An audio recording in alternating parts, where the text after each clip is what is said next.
Well, worth of what? Which way you want to choose to measure, in money, usefulness, value, human inspiration. I would like to say philosophy is not necessary but important in philosophical sense. Obviously you do not need deep philosophy to make big money, and I believe philosophical complication only does harm to science compared with common sense. But human beings are special, that is why we are human beings, which is anti-entropy creature. Why would one like to climb mountain? For a utilitarian point of view, it only does harm no good, but we still do so. Of course we could explain it, like, mountain is just there, we are curious, it makes excited and creates pleasure. I would rather say, we are not computers which do things analytically, we simply do it. We do not do things because of reasons but simply explain our behavior with reasons, sometimes sound while sometimes not. We do things simply because of physical laws of nature. Some people are born to climb the mountain while some like to explore all kinds of wired thinking just like me. So come back to the question, though philosophy has little direct utilitarian use, it is the most important subject by definition. It is the foundation of human thinking system. Actually mathematics and science are all part of philosophy, but as they are now practically clear, so we simply do call them philosophy anymore. So actually all the advance of modern society should attribute to philosophy, as now we have much advanced ways of thinking than our ancestors. When we look at the bigger picture, both World War II and Cold War are fundamentally the conflict of the ideology. Though practically speaking, wars are directly for national interest and triggered by incidents. But it is unlikely that two nations with the same ideology would fight each other. Similar examples are numerous. What makes an ethnic group? It is their culture, their way of thinking, their philosophy. What is the most important and valuable thing or subject? It is philosophy by definition. Otherwise, how could you know what do you mean by importance and how do you measure the value? To me, a philosopher is just like a cleaner in a toilet or a sentinel in a war. He has to be the first to clear all the confusion in foundation of thinking seriously and explore the new territory of thinking creatively so that rest of us could work on it.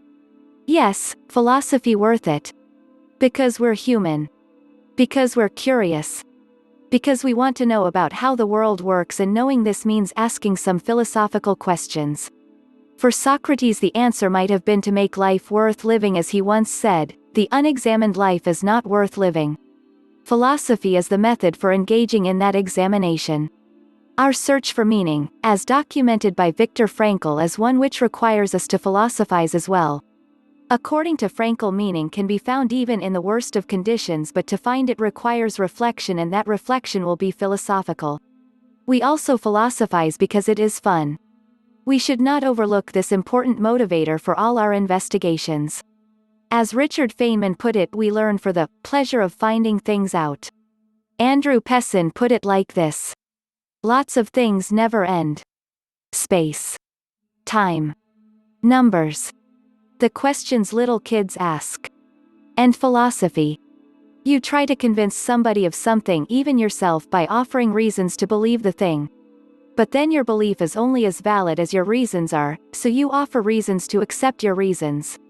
But then those reasons need further reasons and you're off.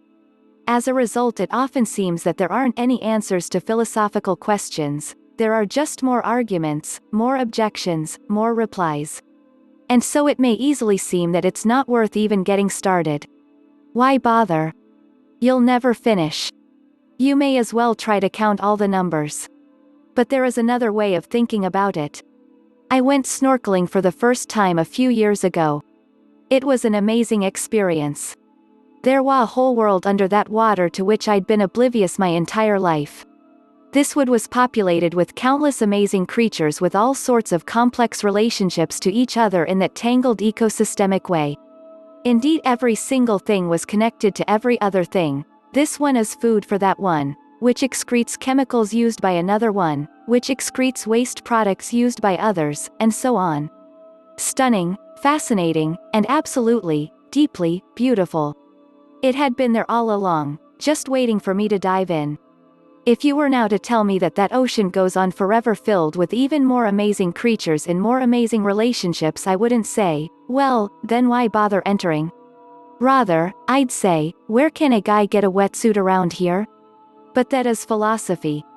It's filled with countless amazing ideas, concepts, beings, which exist in all sorts of complex logical relationships with each other. And unlike the actual ocean, this one is infinitely deep. Wherever you enter, you can keep going and going and going. What you should be thinking, then, is not, why enter? It is, rather this, thank you very much. But of course, that world is just as this world, the world that you're in. This great ocean you may be looking for, you're already in it. You just have to start thinking about it. The very first drop in that bucket is a splash into the infinite.